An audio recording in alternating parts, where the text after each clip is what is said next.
तो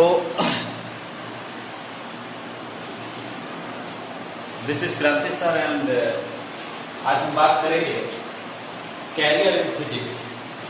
आप लोग 10+2 करके फिजिक्स में आगे पढ़ाई करने के लिए आए हुए हैं और आगे बीएससी करने के लिए। तो सबसे पहले ये जानना जरूरी है कि अगर हम फिजिक्स लेकर आगे बढ़ रहे हैं, आगे स्टडी कर रहे हैं, फर्दर स्टडी फिजिक्स में कर रहे हैं, तो कौन उसमें कैरियर क्या क्या है, क्योंकि ये सबसे ज्यादा इंपॉर्टेंट है। अगर मान लीजिए आप 3 या 4 साल पढ़ाई करते हैं और आपको यही नहीं मालूम है कि आगे आपका क्या कैरियर होगा, तो फिर आपको मन नहीं लगेगा या फिर आपका इंटरेस्ट जो है वो नहीं हो पाएगा। क्योंकि ये हमको जानना जरूरी है कि यदि हम कोई पढ़ाई कर रहे हैं तो उसमें जॉब की क्या अपॉर्चुनिटी है और हमारा जो कैरियर है वो मतलब कितना बेहतरीन वहाँ सेटल होगा।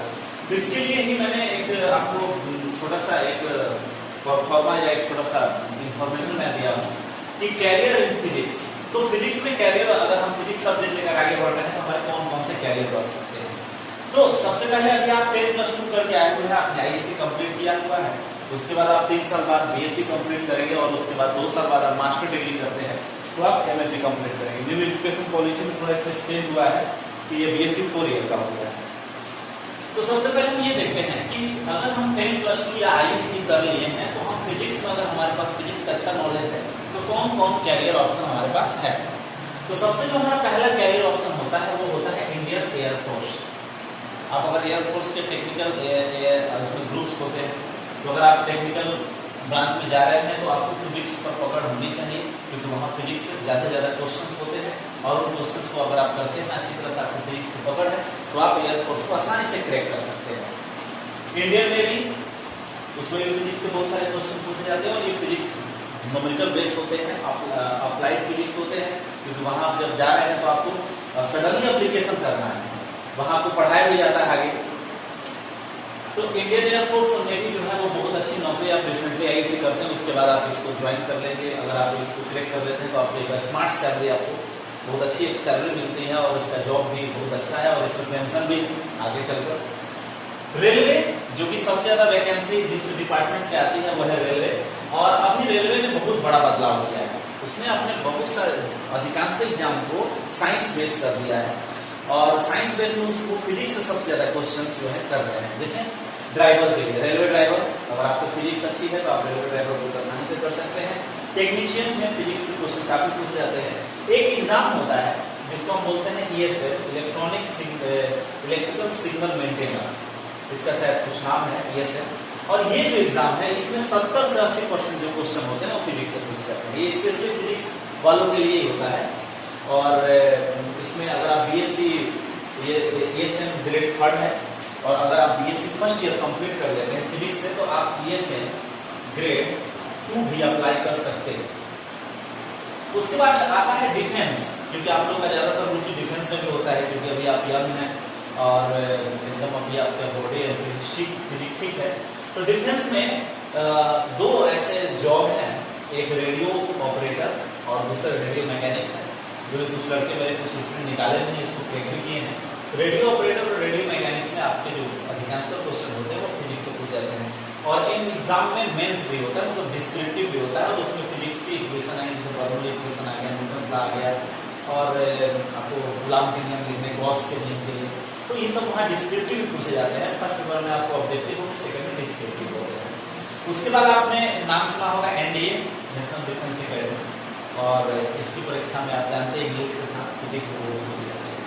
तो ये करियर ऑप्शन है तब तक जब तक आप बीएससी कंप्लीट नहीं कर लेते। अगर आपकी फिजिक्स अच्छी है तो आप 3 साल बीएससी कर रहे हैं तो उस पीरियड में आप जैसे कोई भी जॉब आप ले सकते हैं, आपको फिजिक्स अगर अच्छी होता है। उसके बाद 3 साल जब आप पढ़ाई करते हैं बीएससी के लिए और न्यू एजुकेशन पॉलिसी में 4 ईयर्स के लिए, तो उसके बाद आप जब बीएससी कंप्लीट कर जाते हैं तो आपके पास ऑप्शन बढ़ जाते हैं।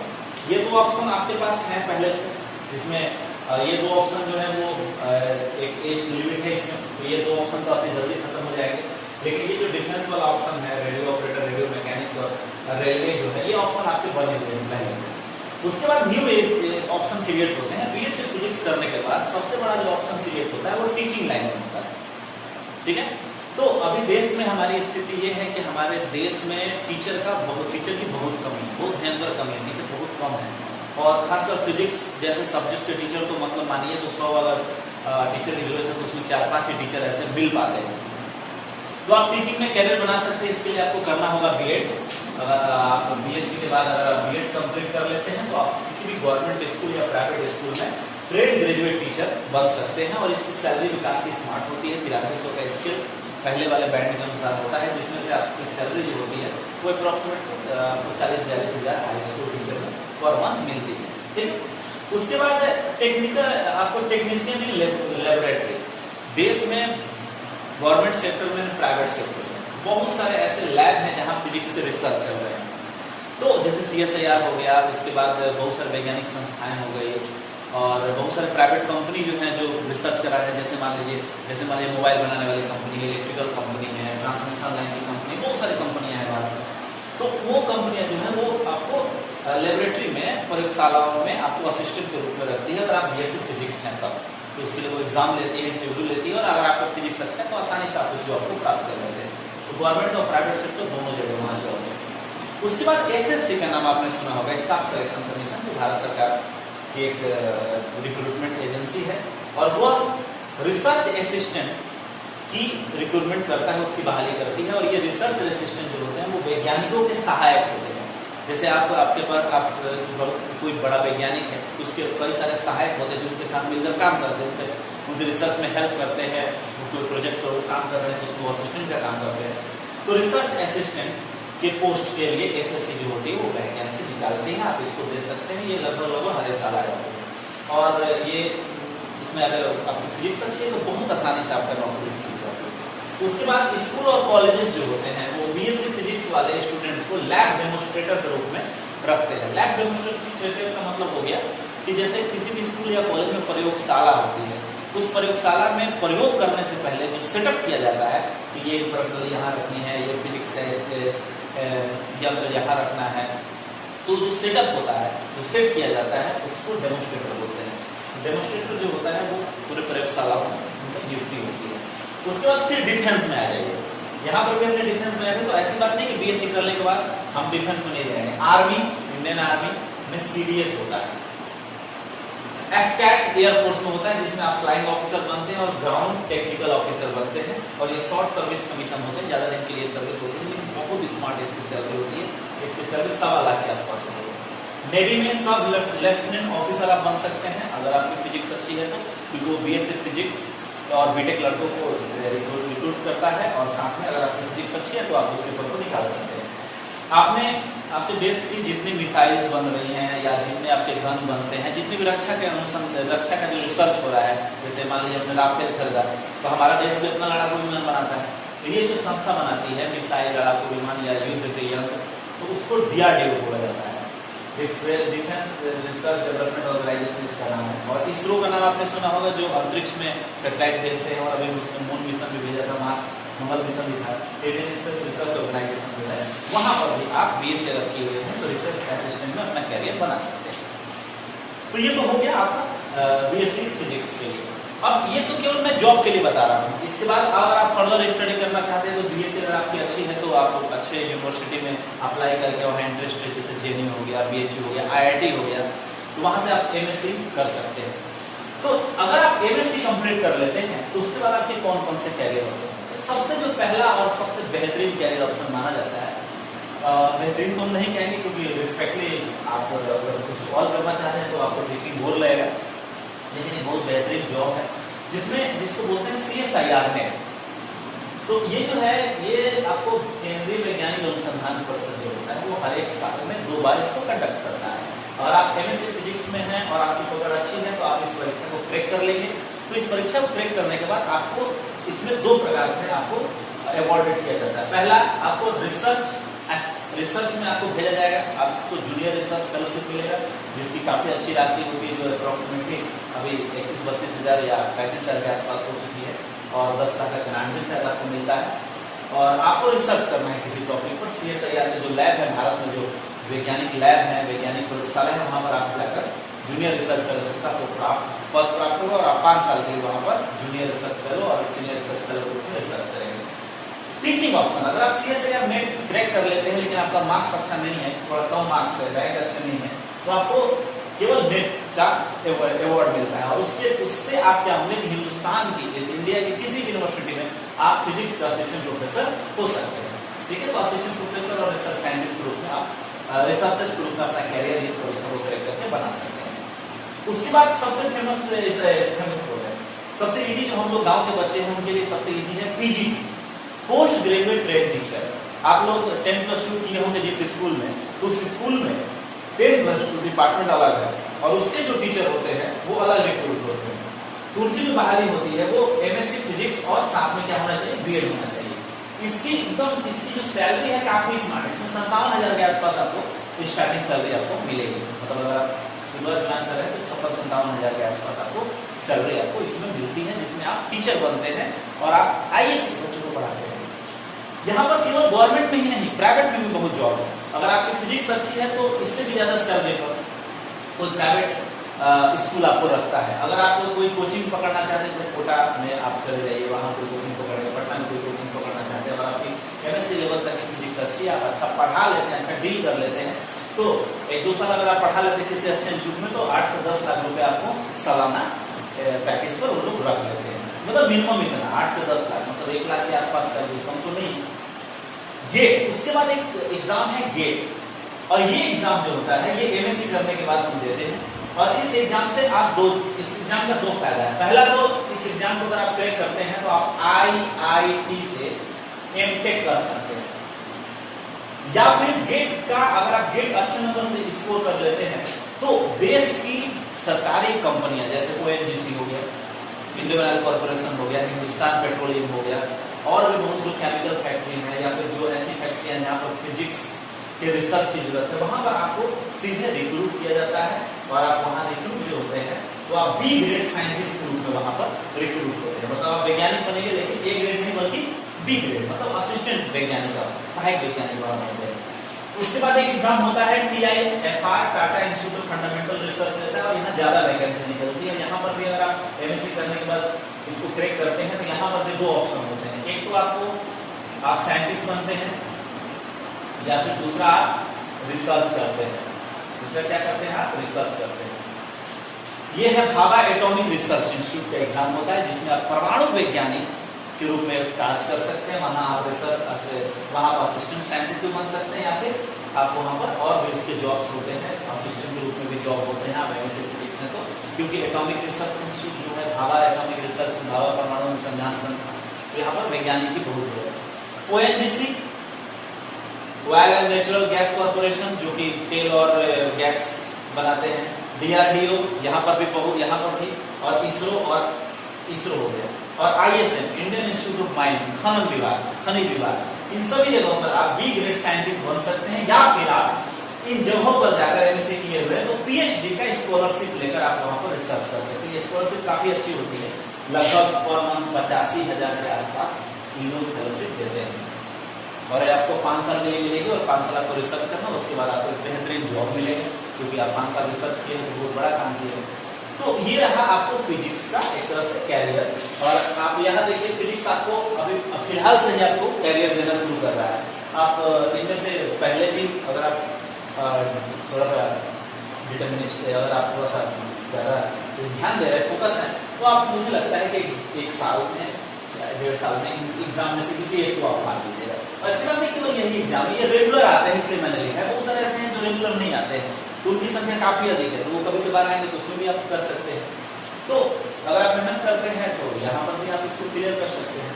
और ये तो आपका है ही BSc के बाद और MSc के बाद।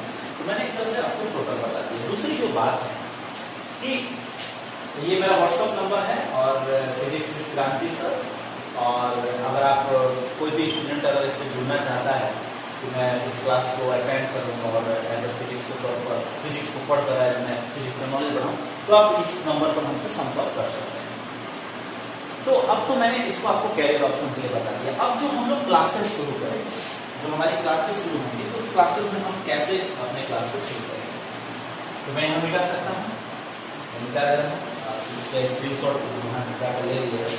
तो थोड़ा सा गौर करते हैं कि हम अपनी क्लासेस जो शुरू कर रहे हैं उसमें हमारी शुरुआत की कक्षाएं होंगी, ठीक है। मैं अपना नंबर लिख देता हूँ,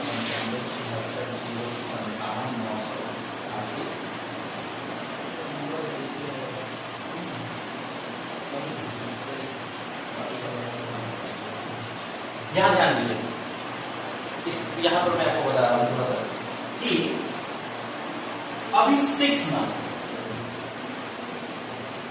अभी आप लोग एडमिशन भी कराए होंगे, तो अभी हम कोशिश करेंगे कि 6 मंथ में आपके जो है फंडामेंटल जो फिजिक्स है, मतलब पूरी फिजिक्स, टोटल फिजिक्स, मतलब क्लासिकल से लेकर और परमाणु, एटॉमिक और क्वांटम तक जो पूरी फिजिक्स है, इस पूरी फिजिक्स को हम 6 मंथ में एक बार रिव्यू करके पढ़ लेंगे। इससे क्या होगा कि हम लोग ये जो एग्जाम है, यहाँ जो एग्जाम थे जो आपके आफ्टर 10 प्लस 2, उसको एकदम 100% प्रिपेयर हो जाएंगे।